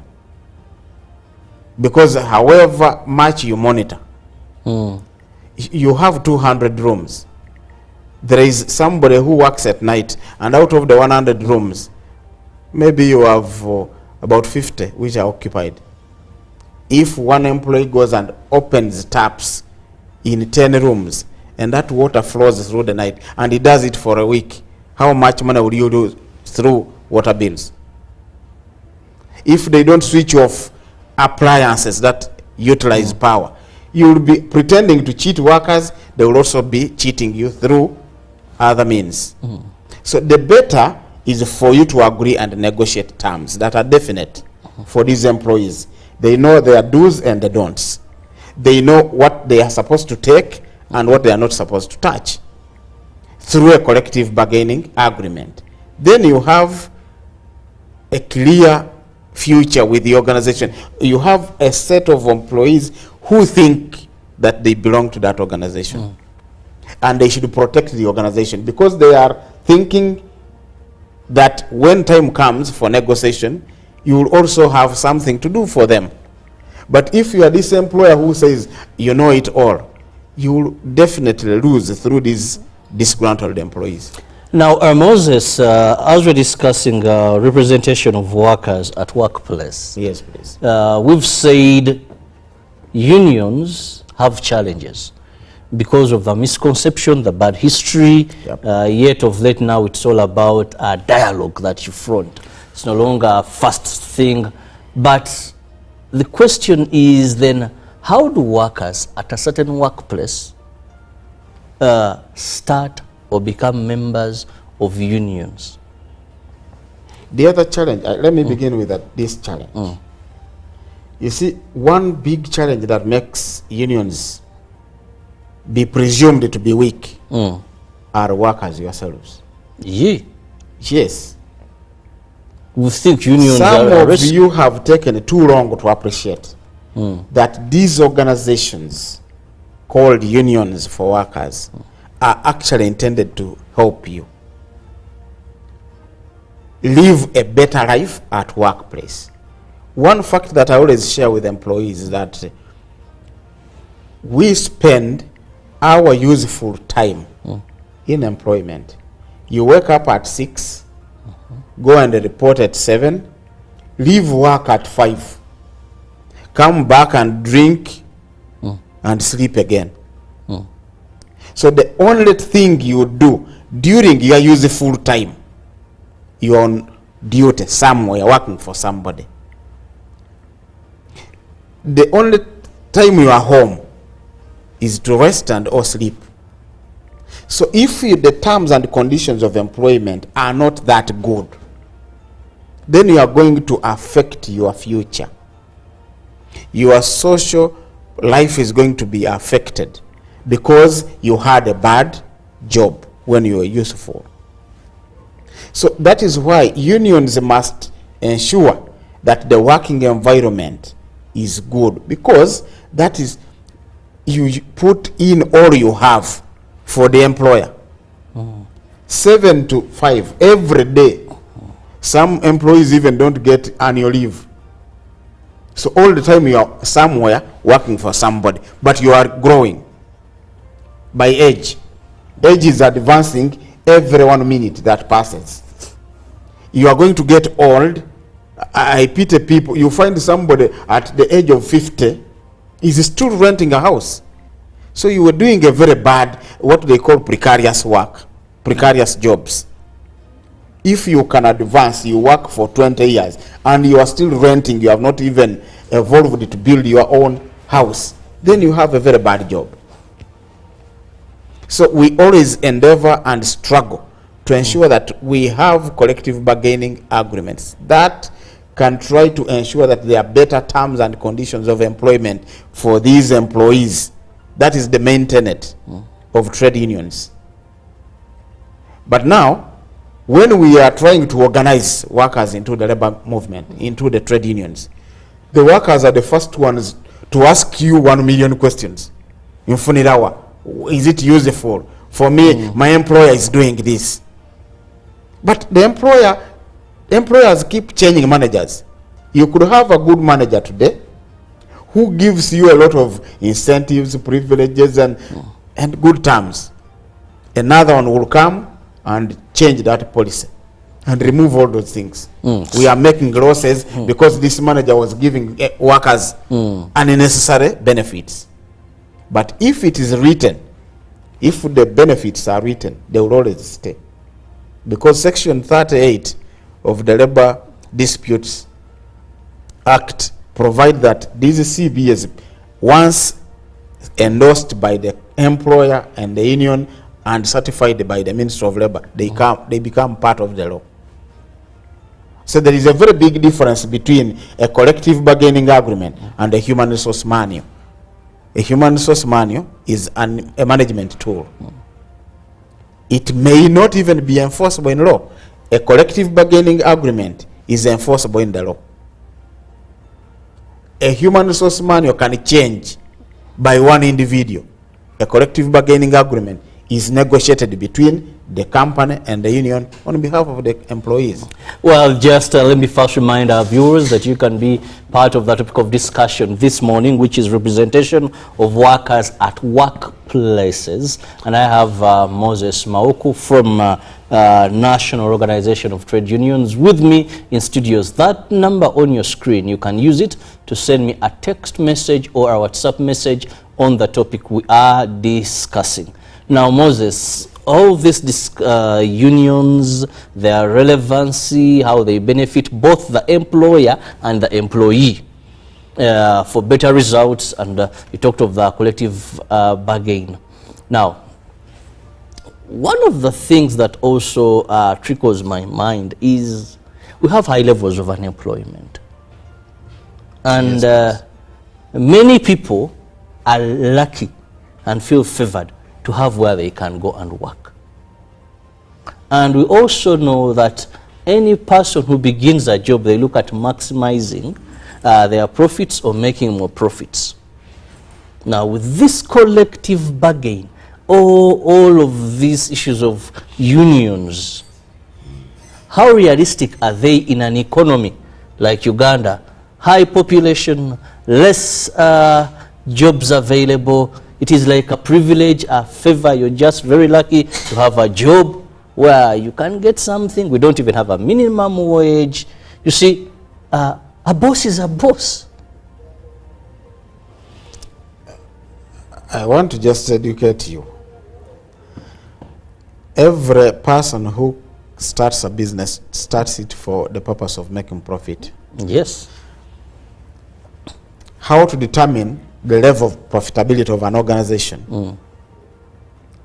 For any right-thinking employer, the person that determines the level of profitability of an organization is a worker. We have a notion. One of our gimmicks, we say that pay me the way you want and I will work the way you want. Or pay me the way you want, I will also work the way I want. Haven't you heard on many occasions when there was even some survey sometime, when many of these you people in public service would come with a coat and hang it on your chair for even 4 days you are not there, but the coat is there. You go and do other things. Because there, you believe that the government is paying you the way it wants, so you also work the way you want. It is the employee, it is this worker who will determine the profitability of the organization. It is this worker who will determine the efficiency and the performance levels of an organization.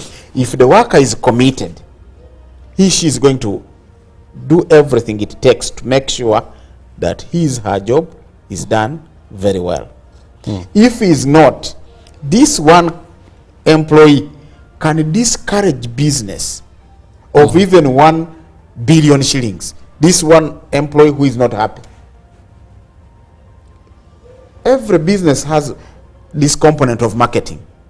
Assume that your marketeers are not happy. You will set targets, yes, but they can kill business in 1 month and they divert your business to another opponent at a commission because they are not happy with the way you are treating them.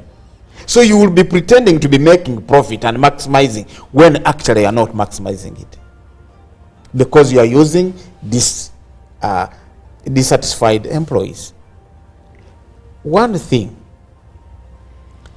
that I want to advise employers, besides unionization, besides collective bargaining agreements being aspects of the law, they have more advantages than disadvantages. For you to be compliant, you must have signed an agreement with the union if the union approaches you. There are cases where the union has not approached you. It is understandable. But where the union has come to approach you and you insist that you don't want to deal with the union, you are being non-compliant and it is against the law. But by doing so, you are going to make your workforce a committed workforce. These collective bargaining agreements that we enter into with these employers spell out the details of the terms and conditions of employment. We have different parts that form a collective bargaining agreement. You talk about the preamble, which looks at the legalities of your agreement. Then you get into the general terms of the agreement that points out on the key aspects and the guiding principles of those agreements. And part 3 of that agreement is to spell out a disciplinary code. The disciplinary code under which you are going to manage your workforce. What are the do's and the don'ts? What sanctions do we attach to the offenses that have been identified? All those things are in the CBA. Do you think they help the employee? The union will be also discussing which offenses tantamount to which type of sanction. And the sanctions include, but not limited to, warnings, terminations, dismissals, summary, termination or summary dismissal, and many other forms of sanctions that are going to be embedded in the collective bargaining agreement. And then the collective bargaining agreement, in another part, it looks at the benefits an employee accrues over the period. That will include things like annual leave. How many days are supposed to be given to somebody who has worked for 1 year? Despite what the law speaks, we make it better than what the law provides. If I've worked for 20 years, do I continue taking merely 21 days in a year? I've served for even 20 years. Don't you think I'm aging, that I need a little more time to rest so that I can perform better? You get? So there are so many things that we negotiate, including gratuity, salary rise if the company can afford, because we look at the performance of the organization financially. Is it affordable to propose an increment or not? And we talk about so many other incentives that keep this employee happy to do his or her job. So these things do not only help the employee, they even help the company more, because the company becomes stable. It is like what happens for you in journalism. When you are working with UBC, when any TV sees that you are a good person, they will come and add 100,000 shillings and take you there. If you had your gratuity here negotiated, you will find no reason to change employment. Because you know that the more years I work, the more money I will earn at the time I cease to be an employee. But people who have no clear terms keep changing jobs. Well, Moses, there is so much coming in from our viewers here, and let me just go straight to them. Now, one says, when is minimum wage? You people. Frank from Fort Potro. Frank says, you people. Hashtags, good morning, Uganda. Thanks for hosting our own trade unionists. Mauku Moses, thank you for enlightening on the union matters. Can you help and support UNATU to engage employers to understand the negative impact of salary imbalance against arts vis-a-vis science teachers? Musakana Musa Intinini. And then another one here coming in. Someone says, good morning UBC team, thanks for the program. My concern is about the low or passiveness of trade union activities in local governance. What can be done to bring life and improve advocacy? This is Paul Kimuli from Entebbe. And a long one, I'll labor to read part of it. He says, good morning, Robert, and the guest. It's good that workers have such organizations that safeguard their rights. I would have advised the gentleman to boost such organizations, because most workers do not know whether they exist. People go through a lot of challenges at workplaces, like overworking, less paid less, late, women are sexually harassed, etc. So he says more advocacy is needed. And good morning, Robert and my friend. I have worked for an employer who is misusing her connections in government to mistreat employees. We were overloaded with a lot of work, and when we tried to advise her to increase, she chased us and the supervisor and the manager without us even getting a month's salary. Another one talks about the court ruling, that now one has the right to fire. This is Davis Mujungu from Kibuku. Hello Moses, I appreciate your representation. That was about last month, yes, where it came out. And many people took it, but of course you're the sole people in this industry that now if I own a company, if I'm an employer, I have the right to just terminate and fire. Let's go with those first. Okay, let me begin with the last.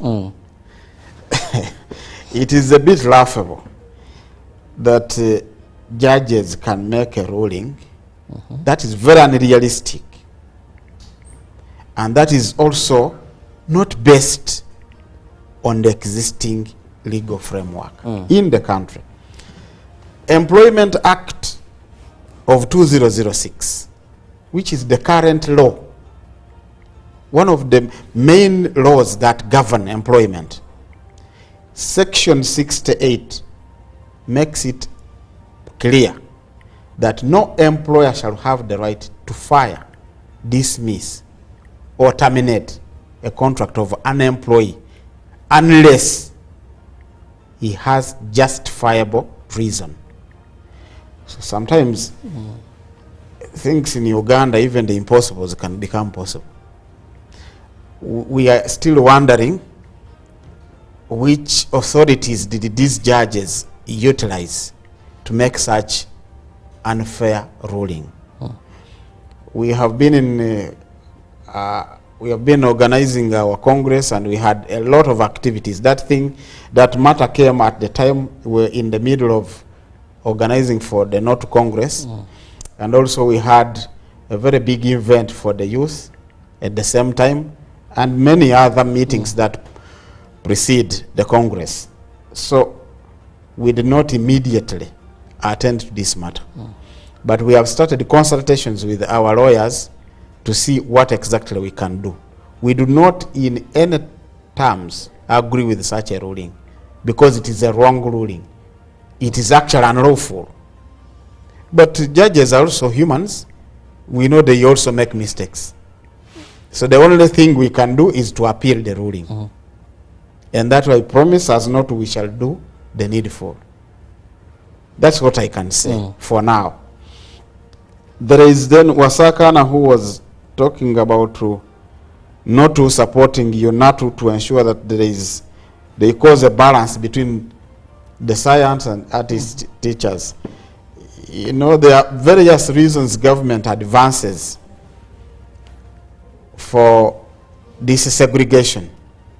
It's not a health decision, especially among teachers who go to the same market, who have the same responsibilities, who work in the same environment. All these people, to us, they are essential in the teaching practice. But government, for its reasons, they have chosen to increase the science teachers and leave the artist teachers. For now. For now. It is a temporary measure. We are going to continue in talks with the government to ensure that they strike a balance between the two. Because the person who went to study arts did not commit an offense. And it should not be punished for being an artist or for taking the subjects that are not science. Some of these things are by genes. You are born an art teacher or you are born a scientist. So when we begin segregation, that brings sharp differences. I don't think it is a good idea because it demoralizes one section of the teachers while the other people are happy. Well, so Moses, we shall continue unfortunately, to have time seems to be running so fast. We must give room to that sportsman, Ruben, who will be here. But your parting shot. Yeah, probably I want to also make mention about the minimum wage issue. Minimum wage issue, this government has never supported minimum wage for over 20 years or even 30 years.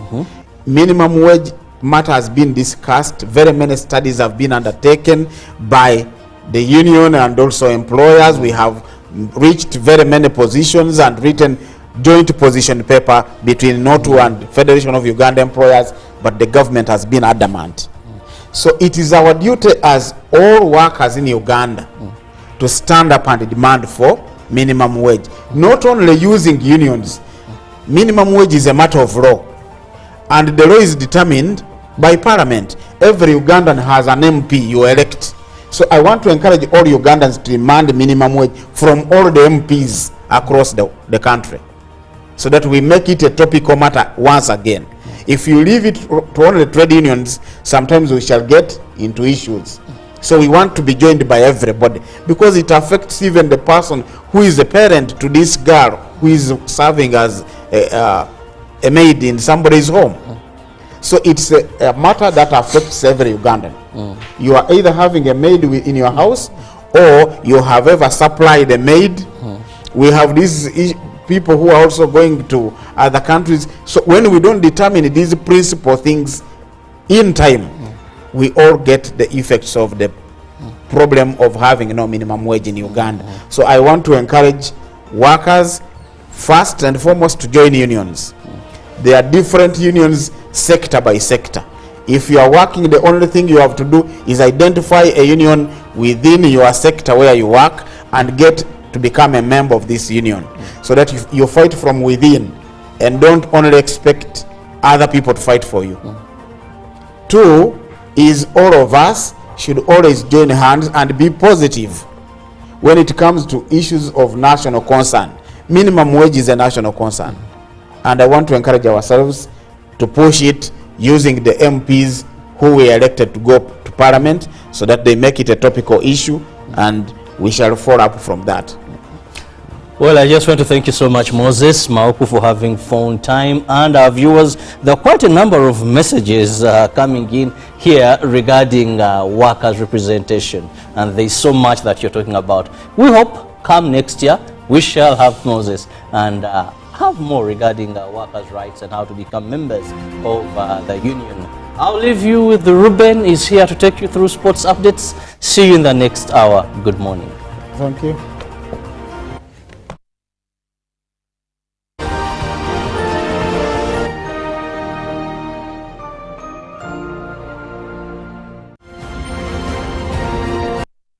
UBC Studios in Kampala. This is Good Morning Uganda. A new dawn on Behind the Headlines with me, Timothy Nyangweso. Every Wednesday, live in our studios in the heart of Kampala. We have conversations that have analysis, explanation, but not every truth is fact, and not every fact is truth. Every Wednesday, 10 p.m. on your public broadcaster.